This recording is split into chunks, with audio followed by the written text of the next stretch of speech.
मानसिक स्वास्थ्य सेवा क्षेत्र में टेलीमानस एक नूतन माइलस्तंभ पदार्पण करिछि। टेलीमानस सेवार कॉल संख्या 30 जनवरी 2025 सुधा 18 लाख पूरण करिपारिछि। 2022 मसीहा अक्टोबर 10 तारिख विश्व मानसिक स्वास्थ्य दिवस अवसर में समग्र देश में एही सेवा आरंभ करा जायथिला। 22 अक्टोबर 2024 सुधा टेलीमानस कॉल संख्या 15 लाख रे पहुंची थिला। टेलीमानस मानसिक सुस्थता सेवा दिगरे मानसिक सहायता जत्न तथा आश्वासना प्रदान करुछि।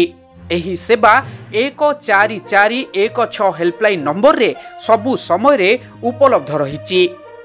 सुप्रशिक्षित तथा स्वीकृति प्राप्त परामर्शदाता एवं मानसिक स्वास्थ्य विशेषज्ञों ठारू टेलीमानस प्लाटफॉर्म माध्यम रे मागणारे मानसिक स्वास्थ्य संबंधी परामर्श मिल पारुछि।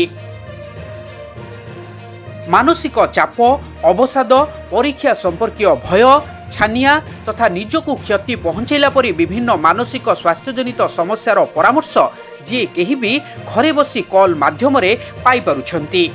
टेलीमानस जिला मानसिक स्वास्थ्य कार्यक्रम डिजिटल आर्म भावे समग्र देश तथा केन्द्रशासित अंचल रे कार्य करुछि।